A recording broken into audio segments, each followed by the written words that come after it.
बिस्मिल्लाहिर्रहमानिर्रहीम। अस्सलाम वालेकुम डियर स्टूडेंट्स। आज का हमारा टॉपिक है इलेक्ट्रोस्कोप।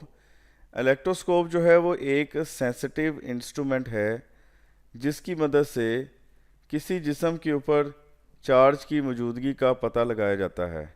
यानी हम इसकी मदद से क्या कर सकते हैं, we can detect charge on a body.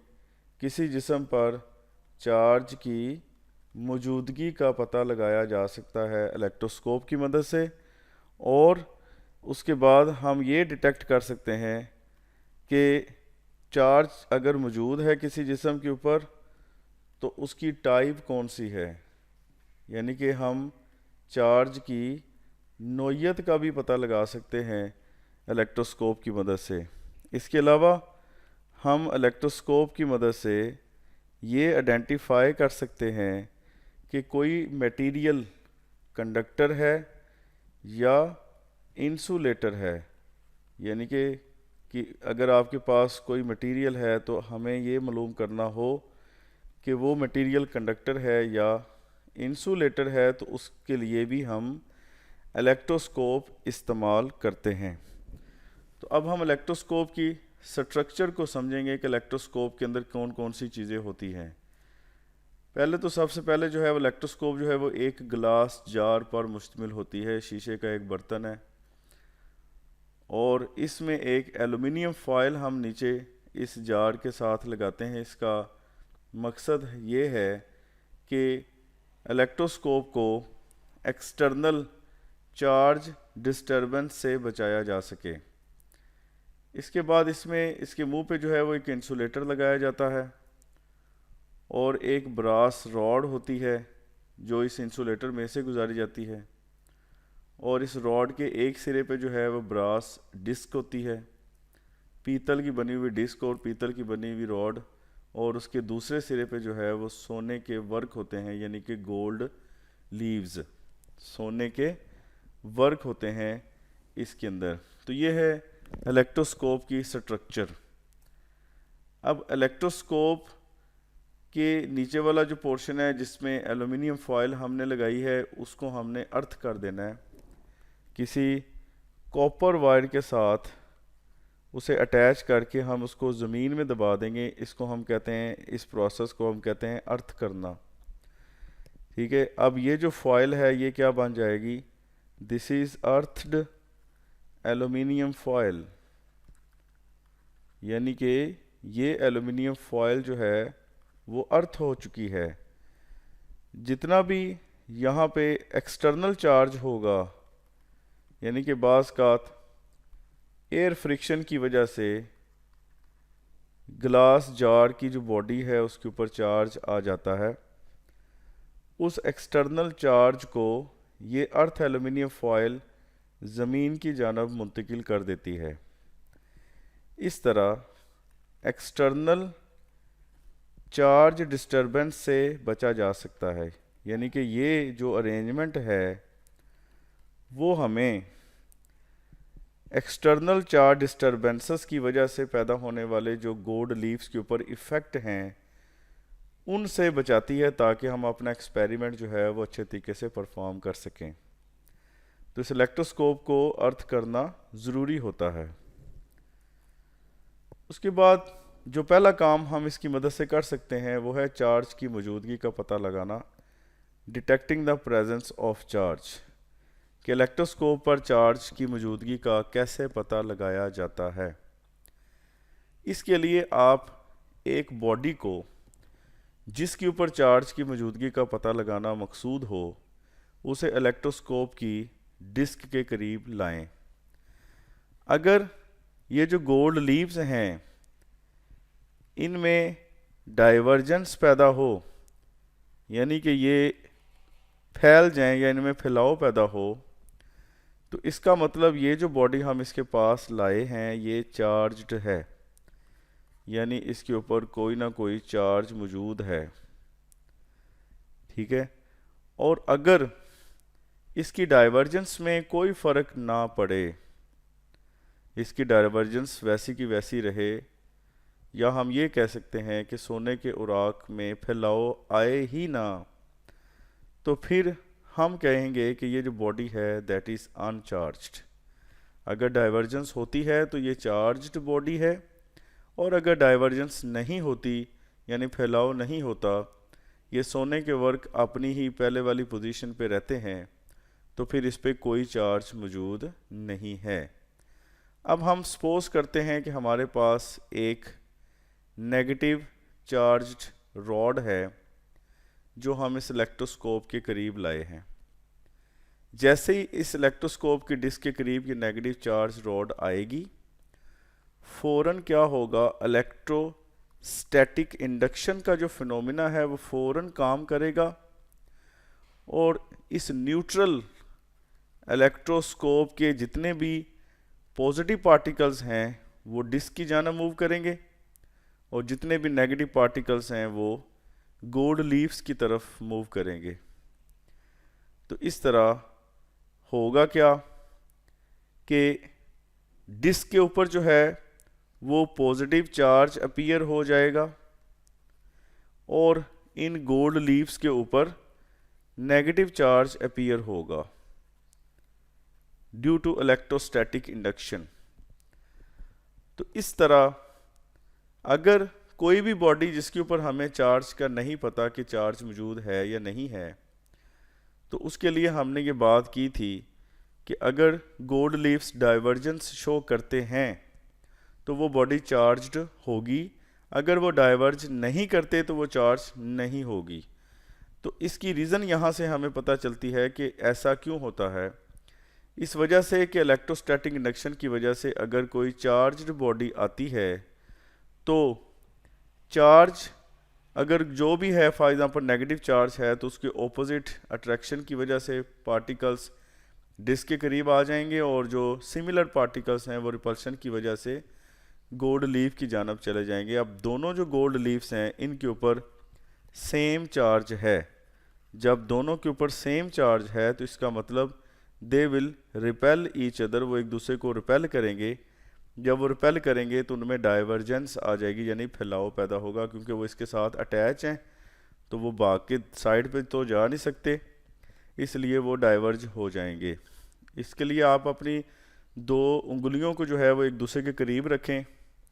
अगर डाइवर्जेंस दिखानी हो तो उंगलियों को आप दूर कर दें, ठीक है। तो इससे भी आपको समझ आ सकती है कि डाइवर्जेंस का क्या मतलब है जी। उसके बाद जो है हम ये मालूम करते हैं इलेक्ट्रोस्कोप की मदद से कि इलेक्ट्रोस्कोप की मदद से हमने ये मालूम करना है कि किसी जिस्म पर अगर चार्ज है तो वो कौन सा चार्ज है, यानी टाइप ऑफ चार्ज मालूम करना हो। तो उसके लिए पहले हमें क्या करना पड़ेगा, हमें इस इलेक्ट्रोस्कोप को चार्ज देना है। पिछला जो टॉपिक है या पिछली जो डिस्कशन है उसके अंदर हमने, यानी कि इसका जो पिछला स्टेप है जिसमें हमने चार्ज को डिटेक्ट करना सीखा है, उसमें हमने न्यूट्रल इलेक्ट्रोस्कोप इस्तेमाल की है। यहाँ पे अब हम चार्ज्ड इलेक्ट्रोस्कोप इस्तेमाल करेंगे।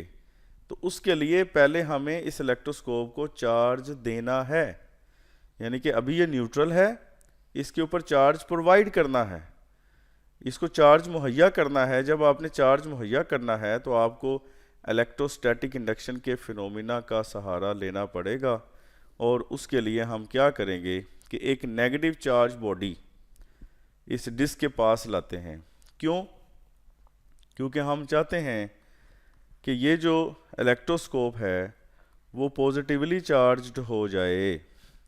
तो फिर हम नेगेटिव चार्ज बॉडी लाएंगे इसके पास, और अगर हम ये चाहते हैं कि ये इलेक्ट्रोस्कोप नेगेटिवली चार्ज्ड हो जाए तो फिर हम इसके करीब पॉजिटिव बॉडी लाएंगे।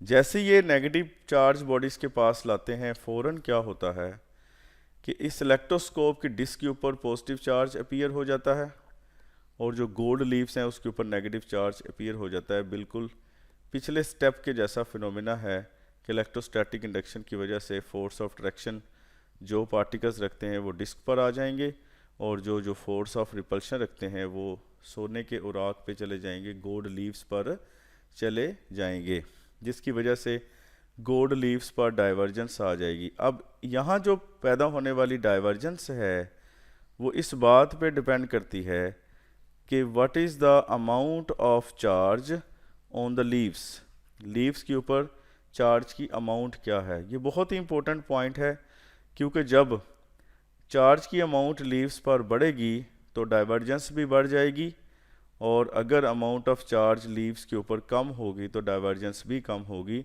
क्योंकि जितने ज़्यादा नेगेटिव पार्टिकल या पॉजिटिव यहाँ पे दोनों लीव्स पे होंगे उतनी ज़्यादा रिपल्शन की फोर्स होगी और इनका फैलाव भी ज़्यादा होगा। ठीक है जी।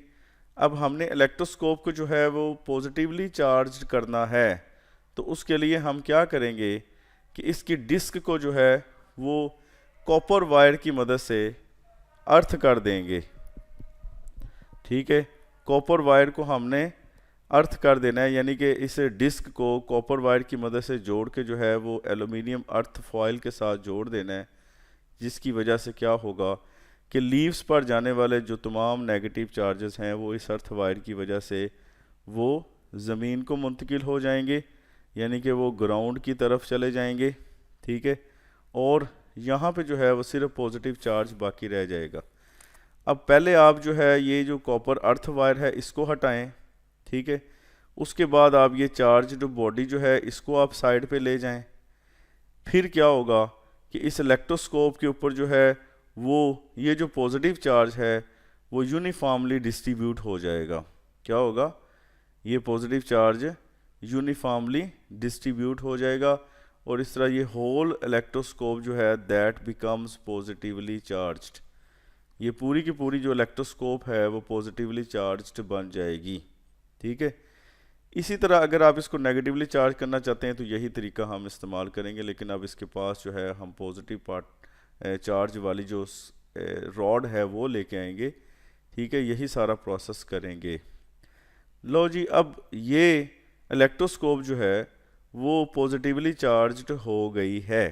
ठीक है, स्टेप बाय स्टेप जो है इन तमाम बातों को आप समझने की कोशिश करेंगे तो आपको जल्दी इसकी समझ आ जाएगी। ये पॉजिटिव चार्ज्ड इलेक्ट्रोस्कोप हमारे पास मौजूद है, पॉजिटिवली चार्ज्ड इलेक्ट्रोस्कोप। कैसे हमने इसको चार्ज दिया है ये अभी हमने डिस्कस किया है इलेक्ट्रोस्टैटिक इंडक्शन की मदद से। ठीक है, अब उस बॉडी को, उस जिस्म को जिस पर चार्ज की नोयत का पता लगाना है, जिस पर हमें चार्ज की टाइप को मालूम करना है कि उसके ऊपर कौन सी टाइप है, पॉजिटिव चार्ज बॉडी है या नेगेटिव चार्ज बॉडी है, उसे अब इस चार्ज इलेक्ट्रोस्कोप के करीब लाएंगे। ठीक है, जैसे ही वो इसके करीब आए तो हमें यहाँ पे 2 पॉइंट नोट करने हैं कि इन सोने के उराक की डाइवर्जेंस में क्या फ़र्क पड़ता है। अगर डाइवर्जेंस बढ़ती है तो क्या होगा और डाइवर्जेंस कम होती है तो क्या होगा। ठीक है, इन दोनों पॉइंट्स की वजह भी हमें पता होना चाहिए। तो पहले पॉइंट को देखते हैं कि फ़र्ज़ करें कि इसकी डाइवर्जेंस बढ़ गई है। अगर डाइवर्जेंस इसकी बढ़ गई है तो इसका मतलब क्या हुआ कि इस बॉडी के ऊपर भी पॉजिटिव चार्ज है, यानी इस बॉडी के ऊपर वो चार्ज होगा जो कि इलेक्ट्रोस्कोप के ऊपर है। इसकी रीज़न क्या है? रीज़न ये है कि अगर एक पॉजिटिव चार्ज्ड इलेक्ट्रोस्कोप के करीब पॉजिटिव चार्ज वाली रॉड लेकर आएंगे तो क्या होगा, रिपल्शन की वजह से उन तमाम चार्जेस का फ़्लो जो है वो सोने के उराक की जानब होगा, जिसकी वजह से सोने के उराक पर अमाउंट ऑफ चार्ज बढ़ जाएगी। तो अभी मैंने आपको पीछे वाले स्टेप में बताया कि जितनी अमाउंट ऑफ चार्ज ज़्यादा है उतनी डाइवर्जेंस भी ज़्यादा होगी, क्योंकि डाइवर्जेंस का इन्हिसार चार्ज की मिकदार पर है। तो यहाँ पे अमाउंट ऑफ चार्ज चूँकि बढ़ गई, इस वजह से डाइवर्जेंस भी बढ़ गई। तो ये बताता है कि बॉडी के ऊपर वही चार्ज है जो कि इलेक्ट्रोस्कोप के ऊपर है। अब दूसरा पॉइंट ये है कि हम बॉडी को करीब लाते हैं लेकिन उसकी डाइवर्जेंस पे कोई फ़र्क नहीं पड़ता, या बल्कि उसकी डाइवर्जेंस जो है वो डिक्रीज़ हो जाती है। ये जो है वो तमाम चार्जेस जो इलेक्ट्रोस्कोप की मौजूद हैं वो डिस्क की जानब चले जाते हैं।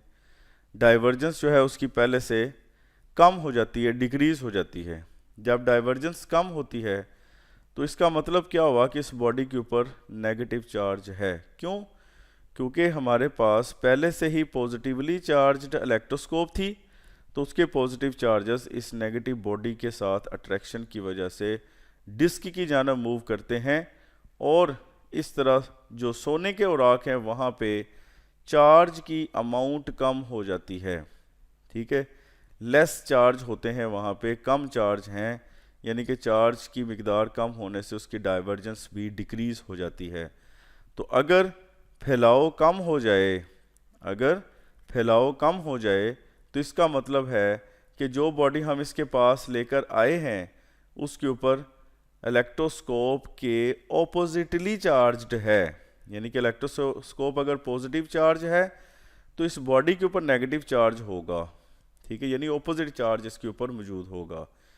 तो इन दो पॉइंट से हम चार्ज की नोयत का पता लगा लेते हैं।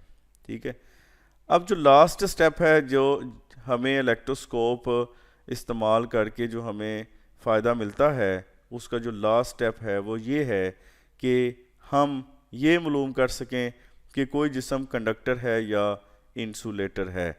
तो वो मटेरियल जिसके कंडक्टर या इंसुलेटर होने का पता लगाना है, वो मटेरियल हम इलेक्ट्रोस्कोप की डिस्क के साथ टच करेंगे।